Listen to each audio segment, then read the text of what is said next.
एक और सवाल हम देखते हैं जी। रिक्वायरमेंट है इसकी under the show the disclosure under I S 16 के मुताबिक हमने इसको डिस्क्लोज करना है, मतलब इसका डिस्क्लोजर गिवन करना है in relation to the fix assets in the notes to be publish in account for the year ended 31 December 2015। जो हमारे नोट्स वगैरह हैं उसके साथ क्या कैसे गिवन किया रहेगा। आप लिखेंगे जी, सवाल है कि जी फैम के भाई साहब फैम का सवाल दे दिया उसने। तो जी फैम है, Fam had the following intangibles और tangible fix asset at 31 December 2014। Fam के कोई एसेट्स हैं, उसकी ओपनिंग कॉस्ट, डेप्रिसिएशन और बुक वैल्यू है, land, building, plant, machinery, fixture fitting and assets under construction. मजे का पॉइंट होगा। In year ended 31 December 15 the following transaction occur, ये ट्रांजैक्शन हुई है। Further cost of rupees 53,000 are incurred on building being constructed by a company. A building costing rupees 1 lakh is completed during the year. कि ये जो है था भाई साहब, इस पे हमने फर्दर कॉस्ट लगाई है और 1 लाख जिस बिल्डिंग की कॉस्ट आ रही थी वो हमारी कंप्लीट हो गई है। Our deposit of rupees 20,000 is paid for a new computer system which is undelivered at the year end। 20,000 रुपये हमने दिया है एक ऐसे कंप्यूटर सिस्टम का जो अभी तक हमें डिलीवर ही नहीं हो पाया। एडिशन टू प्लांट है 154 की। Addition to fixtures including deposit on the new computer system R S 40,000। हमने कहा ठीक है। एसेट्स जो बेचे हैं वो प्लांट एंड फिक्चर्स में है, उनकी कॉस्ट ये थी, उनकी डिप्रिसिएशन ये थी और जितने के बेचे हैं वो ये है। इस पर हम गेन या लॉस निकाल सकते हैं। फिर लैंड एंड बिल्डिंग जो हैं वो रीवैल्यू की गई हैं एट 1 जनवरी को 15 लाख रुपए की, of which land is worth 9 lakh रुपया। 15 लाख रुपए हमने उसकी वैल्यू की है, अब उसकी टोटल वर्थ जो है वो 9 लाख रुपये लैंड की थी। The revaluation was performed by Messrs Jacksons and Co chartered surveyors on the basis of existing value on the open market. ये जो मार्केट है थी उसकी बेसिस पर उन्होंने क्या की है, इसको वैल्यू किया है। The useful economic life of the building is unchange. Building life वो चेंज नहीं हुई। The building were purchase 10 years before the revaluation. 10 साल पहले वो रीवैल्यूएशन के परचेज की गई थी। Depreciation is provided on all assets in the use at the year end in the following rate। हम हर साल के एंड पे डिप्रिसिएशन कैलकुलेट करेंगे। रेट्स के हैं, बिल्डिंग का 2% है, प्लांट का 20% है और फिक्सचर्स का 25% पर एनम क्या है हमारा डिप्रिसिएशन रेट है। तो ये इसका सवाल हमें गिवन किया है। इसमें मेरे ख्याल से कोई ऐसा मुश्किल चीज़ नहीं होनी चाहिए जो हमें तंग कर रही हो। चलिए जी हम इसको सॉल्व करते हैं। अरे जी हम इसको सॉल्व करते हैं। नाम है जिसका फैम। ये आ गया फैम और यहाँ पे आ जाएगा notes to the financial statements. अब प्रॉपर जो डिस्क्लोजर नोट्स है ना वो मैं आपको यहाँ पे बना के बताऊंगा। फॉर द ईयर एंडेड क्या है 31 दिसंबर 2015। ये हमने जी इसको बनाना है। सबसे पहले हम क्या लिखते हैं कि हमारी अकाउंटिंग पॉलिसीज क्या हैं। नंबर 1 अकाउंटिंग प्रोसेस लिखने का 10 स्पेलिंग गलत हो गए। पॉलिसीज के बारे में बात की जाएगी। अब पॉलिसी जो है वो उसने हमें यहाँ पे बताई होगी। तो उसने क्या सिर्फ लैंड एंड बिल्डिंग जो है ना वो चलेगी रीवैल्यूड अमाउंट के ऊपर, बाकी जो हमारा पीपीई है वो किस पे चलेगा, वो हमारा कॉस्ट के ऊपर चलेगा। तो हमने लिखे यहाँ पर लिखना है कि property plant and equipment, property plant and equipment is stated at historical cost, मतलब जिसकी कॉस्ट है, लेस एक्यूमुलेटेड डिप्रिसिएशन। उसमें से हम क्या करेंगे, हम डिप्रिसिएशन जो है वो लेस कर देंगे। एक्सेप्ट लैंड एंड बिल्डिंग, क्यों? बिकॉज जो लैंड एंड बिल्डिंग है वो किस पे रीस्टेट हो रही है, वो उसकी रीवैल्यूड अमाउंट पे स्टेट होगी। कहेंगे except land and building which is stated at revalue amount less, जो उसकी डेप्रिसिएशन होगी सब्सिक्वेंट एक्यूमुलेटेड डिप्रिसिएशन वो हम इसमें से लेस कर देंगे, और हम ये भी लिखेंगे कि जो डिप्रिसिएशन है is provided on all assets, हम हर एसेट को क्या करेंगे, हम डिप्रिशिएट करेंगे एक्सेप्ट लैंड के अलावा।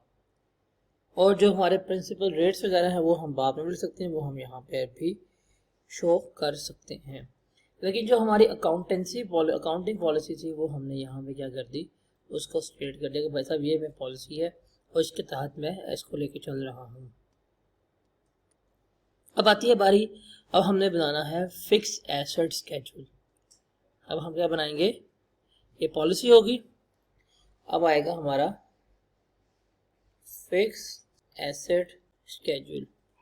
अब हमारे पास कितने एसेट्स हैं, हमारे पास लैंड है, हमारे पास बिल्डिंग है, और उसके अलावा प्लांट एंड मशीनरी है, फिक्सचर एंड फिटिंग्स है, और एसेट अंडर कंस्ट्रक्शन है। तो हम इसको चाहें तो हम इसको एज सच भी लेके चल सकते हैं, जो उसने हमें गिवन किया हम उसको उठा के यहाँ पे लेके चले जाएंगे। लेकिन उसने मुझे गिवन किया लैंड, मैंने लैंड लिख लिया, उसने गिवन किया बिल्डिंग, मैंने बिल्डिंग लिख लिया, उसने मुझे गिवन किया प्लांट एंड मशीनरी, मैं लिख लूँगा प्लांट एंड मशीनरी लिख लूँगा, उसने मुझे फिक्सचर एंड फिटिंग गिवन किया तो मैं फिक्सचर एंड फिटिंग भी लिख लूँगा। देखिए जो एसेट अंडर कंस्ट्रक्शन है ना, वो हमारा स्केड्यूल में इसको हम रिप्रेजेंट नहीं करेंगे, बल्कि उसका जो डिस्क्लोजर नोट्स है हम उसको डिस्क्लोजर नोट में लिख देंगे कि ये मूवमेंट अंडर कंस्ट्रक्शन एसेट हुई थी, तो हम उसको यहाँ पे स्केड्यूल में नहीं लिखेंगे। और यहाँ पे फाइनल मेरा कॉलम क्या आ जाएगा, ये फाइनल मेरा कॉलम आ जाएगा टोटल का। अब यहाँ पे इसकी हम शो करेंगे पहले कॉस्ट और फिर हम शो करेंगे इसकी डिप्रिसिएशन। तो ये आपको चीज़ें याद हो जानी चाहिए कि कॉस्ट में क्या कुछ आएगा। पहले आएगा जी बैलेंस एट जो ऑपरेटिंग डेट है 1 जनवरी, तो हम 1 जनवरी 15 लिख देंगे, ये बैलेंस इसमें क्या है। फिर एडिशन हम लिख लेंगे, डिस्पोजल, उसके अलावा इसमें चूँकि वो है वर्क इन प्रोसेस है तो हम यहाँ पे लिख सकते हैं, इसमें ट्रांसफ़र्स लिख सकते हैं क्योंकि वो ट्रांसफ़र होगा वर्क इन प्रोसेस से फिनिश गुड्स में। उसके अलावा हम लिख सकते हैं एडिशन हो गया, डिस्पोजल हो गया, रीवैल्यूएशन एडजस्टमेंट हम लिख सकते हैं, और उसके अलावा जो डिप्रिसिएशन का रिवर्सल है वो इसमें आ जाएगा, और इसके अलावा एंड पे आ जाएगा बैलेंस एट 31 दिसंबर 15। ये कॉस्ट आ गया। इसके बाद हम लिख लेंगे यहाँ पे एक्यूमुलेटेड डेप्रिसिएशन, उसमें भी आ जाएगा बैलेंस एट 1 जनवरी 15। उसके बाद इसमें आ जाएगा डेप्रिसिएशन फॉर द ईयर, फिर आ जाएगा जी डिस्पोजल, फिर आ जाएगा जी इसमें रिवैल्यूएशन की एडजस्टमेंट है, फिर इसमें आ जाएगा क्लोजिंग बैलेंस 31/12/15। तो देखिए ये सारी चीज़ें हैं, अगर आप इसको गौर करें, आप इसके ऊपर इतना घबरा रहे होते तो भाई घबराने की ज़रूरत नहीं है। ये आप एक टी अकाउंट बनाना सीख के आए थे, इस टी अकाउंट को हम स्टेटमेंट फॉर्म में लिख रहे हैं। मतलब ये ब्रॉड डाउन बैलेंस है, ये हमारी जो इसमें एडिशन है, ये जो हमारा रिवैल्यूएशन सरप्लस होगा, ये जो हमारा ट्रांसफ़र हुआ है from capital work in process, यहाँ पे आ जाएगा हमारा डिस्पोजल, और इसके अलावा जो क्लोजिंग बैलेंस है वो यहाँ पे आ जाएगा, और यहाँ पे हम डिप्रिसिएशन की जो एडजस्टमेंट कर रहे होते हैं वो भी इसमें आ जाएगी। तो ये जो टी अकाउंट आप लोग बनाना सीख के हैं मेरे भाई, हमने इसको क्या किया, हमने उसको इस स्टेटमेंट फॉर्म में लिख दिया, इसके अलावा हमने कोई नई चीज़ परफॉर्म नहीं की। तो ये सबसे आसान चीज़ है जो आपने अपने जहन में रखनी है। तो अब आप क्या करें, अब आपको अगर मल्टीपल एसेट्स गिवन है तो पूरे सवाल में खोने की बजाय सबसे अच्छी अप्रोच है आप 1 बाय 1 चलते जाएं, एक एसेट पकड़ें, उसके तमाम एडजस्टमेंट करें, आगे बढ़ जाएं। देखिए जी पहले हम बात करते हैं लैंड की। लैंड का ओपनिंग बैलेंस कितना है, 500 है, लिख लिया। देखिए जी, लैंड तो हमारा कभी भी डेप्रिशिएट नहीं हो सकता, तो इसकी डेप्रिसिएशन तो हमारे पास कभी भी नहीं आएगी। हम यहाँ पे लिख सकते हैं इसकी ओपनिंग कैरिंग वैल्यू और यहाँ पे आ जाएगी क्लोजिंग कैरिंग वैल्यू, ये हम लिख सकते हैं। अब देखिए लैंड का ओपनिंग बैलेंस 500 है मेरे पास, मैंने लिख लिया। अब लैंड के बारे में इसने कोई चीज़ हमें इन्फॉर्मेशन गिवन की है। हाँ जी जी, इसने कहा है कि लैंड एंड बिल्डिंग जो है ना रीवैल्यूड हो गई है 15 लाख की, जिसमें से लैंड की वर्थ कितनी हो गई है, 9 लाख हो गई है। इसका मतलब लैंड में कितना का इंक्रीज आया है, 400 का इंक्रीज आया है। हम लिख लेंगे यहाँ पे कि लैंड का क्लोजिंग बैलेंस कितना हो गया है, 9 लाख का हो गया है। तो लैंड में कितने का एडिशन आया रीवैल्यूएशन की वजह से, 400 का इंक्रीज आया। तो ये कितने का हो गया है, ये हमारा 900 का हो गया। तो भाई लैंड की कहानी तो खत्म, फिनिश, टाटा। अब हम बात करते हैं बिल्डिंग पर करते हैं, और बिल्डिंग के तमाम एडजस्टमेंट हम इसमें से करते जाएंगे। देखिए जी, बिल्डिंग का ओपनिंग बैलेंस कितना है हमारा, 400 का बिल्डिंग का ओपनिंग बैलेंस है, हमने वो पकड़ी। बिल्डिंग में अब यहाँ पे कहानी देखते जाते हैं।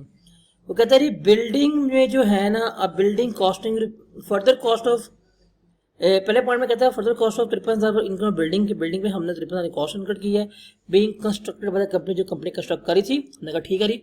अब building costing 1 lakh is completed during the year, lakh रुपए की बिल्डिंग हमारी कंप्लीट हो गई है।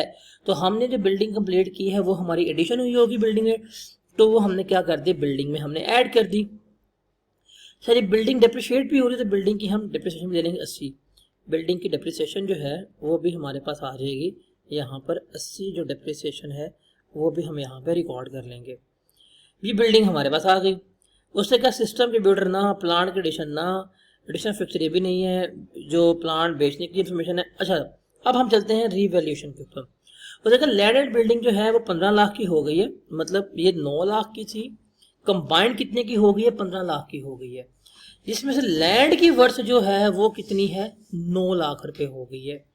अब हमने क्या करना है, अब हमने रीवैल्यूएशन निकालनी है, बिल्डिंग में कितनी रीवैल्यूएशन आई है। तो बिल्डिंग में रीवैल्यूएशन निकालने के लिए मुझे क्या करना पड़ेगा, मुझे बिल्डिंग की डेप्रिसिएशन निकालनी पड़ेगी। बिल्डिंग की मुझे क्या करनी पड़ेगी, मुझे बिल्डिंग की डेप्रिसिएशन निकालनी पड़ेगी। चूंकि साल के शुरू के ऊपर ही हो रहा है तो डेप्रिसिएशन निकली हुई है, मतलब जो 320 कैरिंग वैल्यू है मुझे इसको ही कंपेयर करना है। अब इसमें बड़ी मजे की चीज है, हमारे पास ओल्ड लैंड और बिल्डिंग की जो कैरिंग वैल्यू है वो 900 है। हमारे पास जो न्यू कैरिंग वैल्यू आ गई है वो कितनी है, हाँ न्यू हो गई 15 लाख। इस 1500 में से जो 900 है वो किसको रिप्रेजेंट कर रहा है, लैंड को। जो रिमेनिंग 600 है वो किसका होगा, वो बिल्डिंग का होगा। तो इसका मतलब अब इसने डिटर्मिन जो वैल्यू की है बिल्डिंग की वो कितनी कर दी है, 600। बिल्डिंग की वैल्यू कितनी डिटर्मिन की है इसने, 600 डिटर्मिन की है। मेरे पास बिल्डिंग की नेट बुक वैल्यू कितनी आ रही है, 320 आ रही है। तो भाई साहब 600 का ये मुझे बता रहा है, 320 मेरी नेट बुक वैल्यू है, कितने का इंक्रीज आया अभी हम देख लेते हैं। 600 लेस 320, 280 का रीवैल्यूएशन की वजह से इंक्रीज आ रहा है। तो ये मुझे क्या करना है, यहाँ पे रिकॉर्ड करना है। तो ये रीवैल्यूएशन जो हुई है यहाँ पे 280 की हो रही है। तो इसको हम सम कर लेते हैं, लेकिन अभी नहीं करेंगे क्योंकि रीवैल्यूएशन के लिए हमें डिप्रिसिएशन का रिवर्सल करना पड़ता है। तो यहाँ पे 80 की डिप्रिसिएशन यहाँ पे रिवर्स हुई, और यहाँ पे भी हम यहाँ पे लिख सकते हैं रिवर्सल ऑफ डिप्रिसिएशन, हम वो यहाँ पे लिख लेंगे। तो अब इसको अगर हम करें तो कितना बनते हैं इसकी वैल्यू, 400 जमा 100 जमा 280, 780, इसमें से लेस कर दिया हमने 80, तो 700 बनती है इसकी बिल्डिंग की क्लोजिंग वैल्यू। बिल्डिंग की जो क्लोजिंग वैल्यू है वो हमारे पास कितनी बनती है, वो हमारे पास 700 बनती है। अब इसमें नई कहानियां बहुत हैं, कहानी तो हमने सुनानी है, वो है ना अपनी कहानी रो रो सुनानी। तो अब अपनी कहानी हमने रो रो के सुनानी तो है, अब उसमें सुनाने की बात है। एक ये हमारे पास बिल्डिंग है, अब आप देखें ये बिल्डिंग है 600 की, इसकी वैल्यू हो गई है। इसकी यूजफुल लाइफ कितनी है, 2% पर एनम है बिल्डिंग की। बट इसने कहा है कि the useful economic of building is unchange, the building were purchase 10 year before. ये जो बिल्डिंग हमने रीवैल्यू की है इसकी यूजफुल लाइफ चेंज नहीं हुई। ये बिल्डिंग जो है थी ये हमने 10 साल पहले ली थी, इसका मतलब 10 साल पहले मैंने बिल्डिंग ली थी, अब 10 साल के बाद रीवैल्यूएशन हुई है। अब रीवैल्यू करने के बाद इसकी लाइफ कितनी बचेगी, इसकी वैल्यू 40 साल बच रही होगी। तो 600 को 40 पर डिवाइड करें, 15 इसकी आती है डेप्रिसिएशन, और जो हमने इस साल एडिशन की है वो है 100 की। अब बिल्डिंग का रेट है 2%, तो 100 का अगर हम ले लें 2%, तो मेरे पास इसकी भी आ जाएगी डेप्रिसिएशन। तो 100 का अगर हम 2% लें कितना बनता है, 2 बनता है, तो ये कितना हो गया, 17 बन गया। तो 17 डेप्रिसिएशन किसकी है, बिल्डिंग की है फॉर द ईयर। कि बिल्डिंग को हमने डेप्रिशिएट किया, वो कितना किया है, यहाँ पे 17 का हमने बिल्डिंग को डेप्रिशिएट किया है। ये 280 यहाँ पे हो गया, 80 और 17, 18 70 का नेट करें कितना आता है हमारे पास, सॉरी यहाँ पे 80 नहीं आएगा, 80 तो हमारी रिवर्स हो गई थी, 80 हमारा यहाँ पे कैंसिल हो गया। 17 डिप्रिसिएशन है वो फॉर द ईयर है, इसका मतलब जिस तक क्लोजिंग बैलेंस बचा वो हमारे पास कितना बचा, 17 का बचा। तो मेरे पास जो डिप्रिसिएशन फॉर द ईयर है वो कितनी है, 17 है। अगर मैं ग्रॉस वैल्यू निकालना चाहूँ तो मेरी ओपनिंग कैरिंग वैल्यू बन रही थी वो 320 की बन रही थी, और क्लोजिंग कैरिंग वैल्यू बन रही है 700 माइनस 17। 700 माइनस 17 कितना होगा, 683। 683 जो है वो मेरी क्लोजिंग कैरिंग वैल्यू बन जाएगी। अगर हम बिल्डिंग की बात करें तो वो 500 थी और यहाँ पे 900 थी। तो दो जो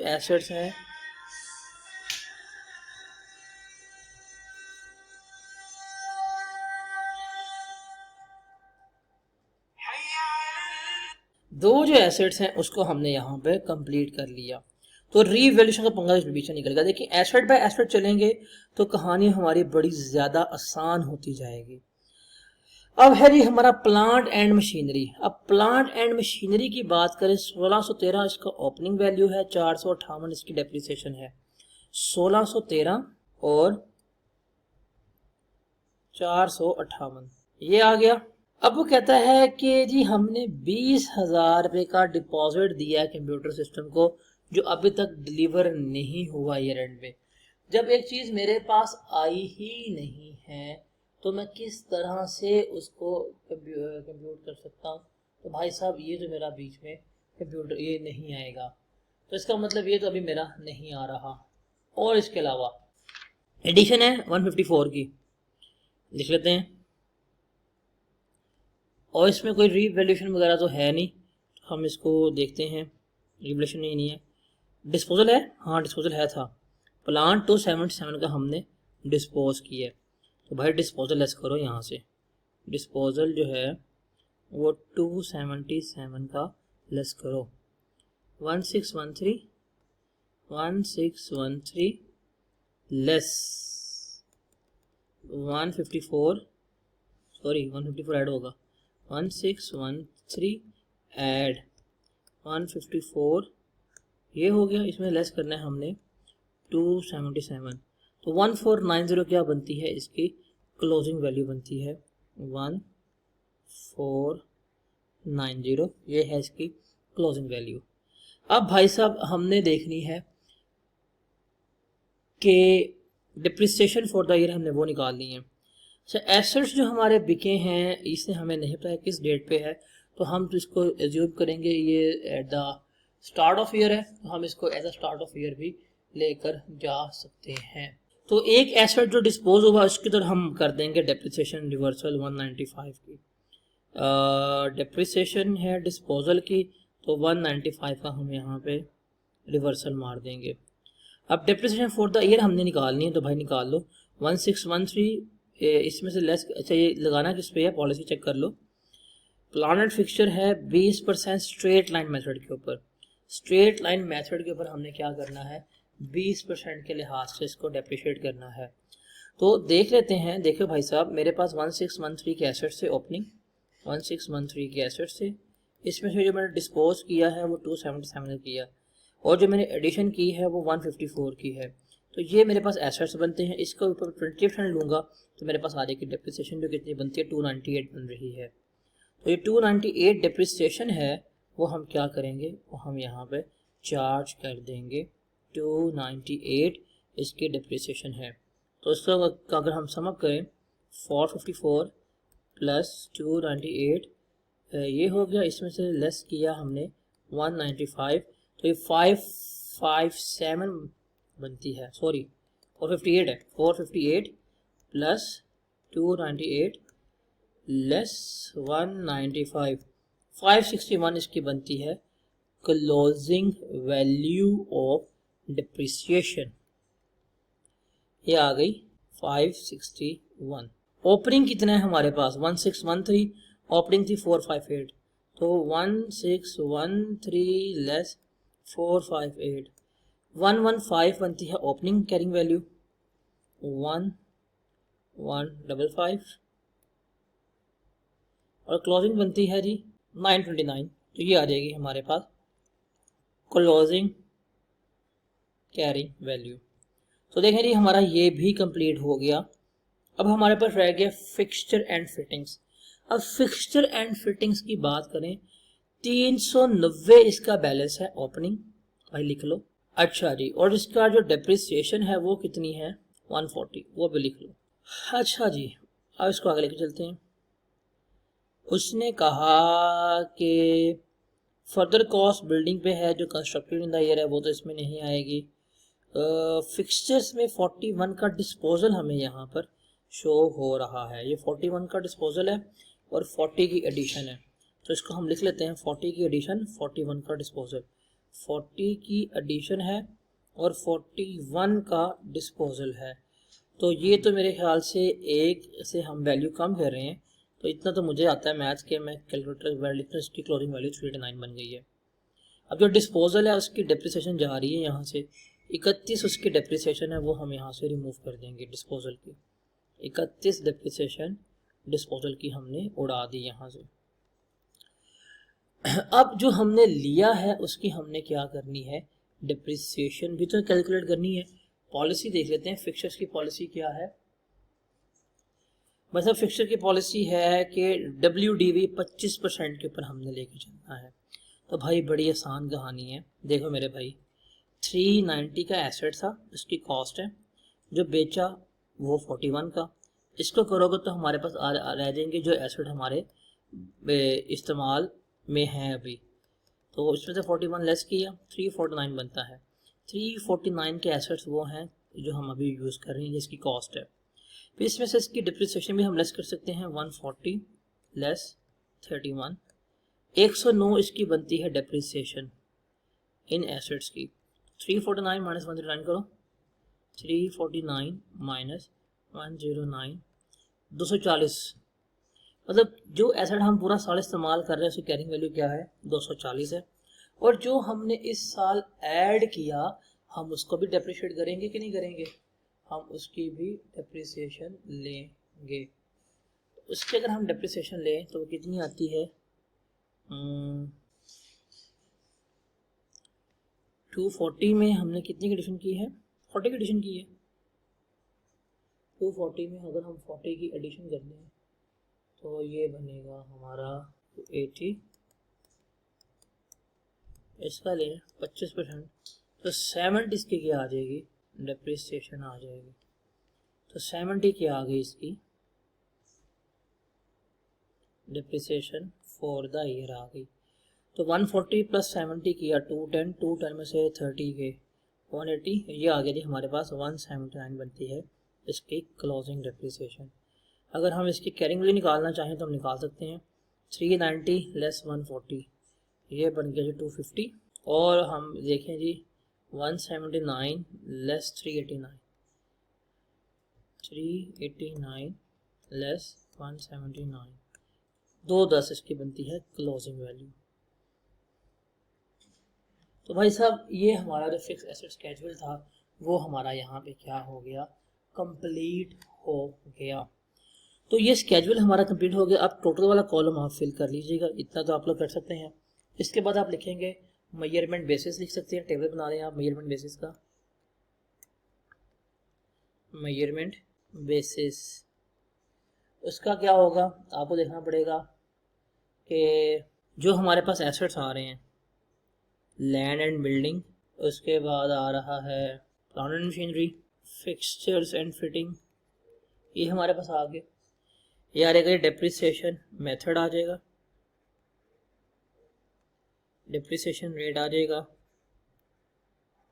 और ये पॉलिसी आ जाएगी। जैसे ये है हमारी रीवैल्यूएशन पे, ये हमारी कॉस्ट है और ये हमारी कॉस्ट है। इस पे रेट 2% था बिल्डिंग का, और इस पे रेट था हमारा 20% और 25%, ये लिख लेंगे हम, 20% और 25%। ये कॉस्ट पे था, ये सॉरी डिप्रिसिएशन मेथड, ये स्ट्रेट लाइन था, ये भी स्ट्रेट लाइन था, और ये WDV था, रिटर्न ऑन वैल्यू मेथड था। उसको हम एक लाइन लिखेंगे कि G land and building have been revalued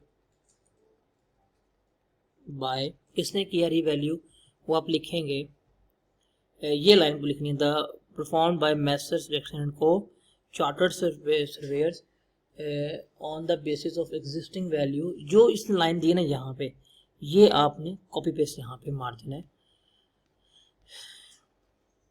was revalued by Messrs Jackson and Co on the basis of existing value in open market। तो जो मार्केट में उसकी वैल्यू है, उसकी बेसिस पे हमने क्या किया, इसको वैल्यू किया। उसके बाद हमने एक ये भी नोट देना होता है कि अगर हमने इसको रीवैल्यू ना किया होता तो फिर इसकी जो वर्थ थी वो क्या होनी चाहिए। तो अब हम यहाँ पर लिखेंगे, if there is no revaluation the land and building would be represented at following values,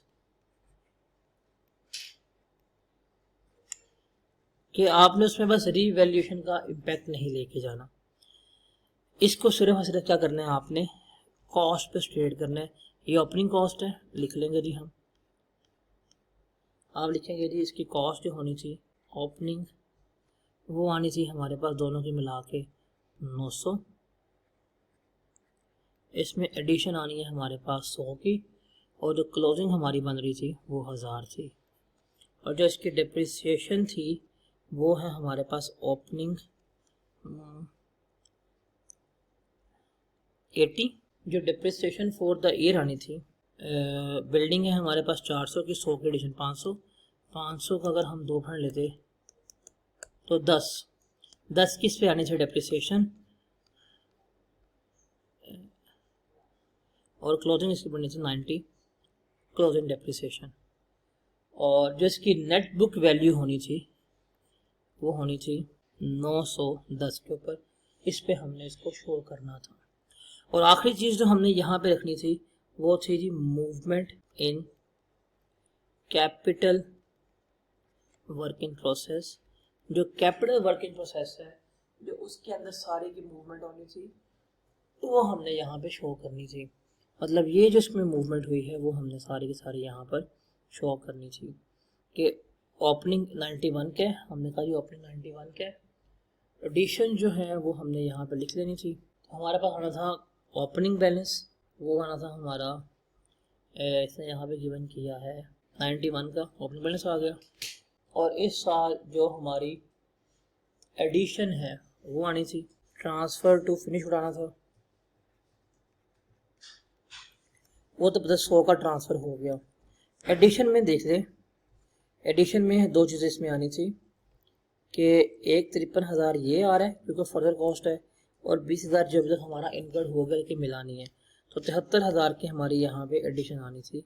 तो 73 किस में क्या थी, एडिशन थी, 91 प्लस 73, तो ये हो जाना था हमारा 164, इसमें से हमने 100 लेस किया, 64 जो है था मेरे पास क्लोजिंग बैलेंस इसका बचना था कि क्लोजिंग बैलेंस मेरा क्या है 64 है। तो ये मेरा आ गया क्लोजिंग कैपिटल वर्किंग प्रोसेस। तो ये पूरा एक डिस्क्लोजर नोट था जो हम अपनी फाइनेंशियल स्टेटमेंट में रिप्रेजेंट कर रहे होते हैं। इसको इस तरह लिखते हैं और इसमें ये चीज़ें आ रही होती हैं। मींस के अकाउंटिंग पॉलिसी आ गई, फिक्स एसेट स्केड्यूल हमारा आ गया, हमारी मेजरमेंट बेसिस आ गई, अगर जिसने रीवैल्यूएशन किया उसका नाम आ गया, अगर रीवैल्यूएशन कभी भी ना की जाती मेरी उसकी जो एसेट रीवैल्यू की उसकी क्या कॉस्ट होनी थी, और जो मेरा भी कैपिटल वर्किंग प्रोसेस है जो उसमें मूवमेंट है वो सारी की सारी हमने इस तरह से रिकॉर्ड करनी थी। तो ये एक बहुत बड़ा क्वेश्चन था और इसमें हर चीज़ जो एग्जामिनर इस टॉपिक में से पूछ सकता है वो उसने पूछी है। तो इसको आप ध्यान से कीजिएगा, इसमें कोई इशू वगैरह होगा तो आप मेरे से लाजमी पूछिएगा। अल्लाह हाफिज़।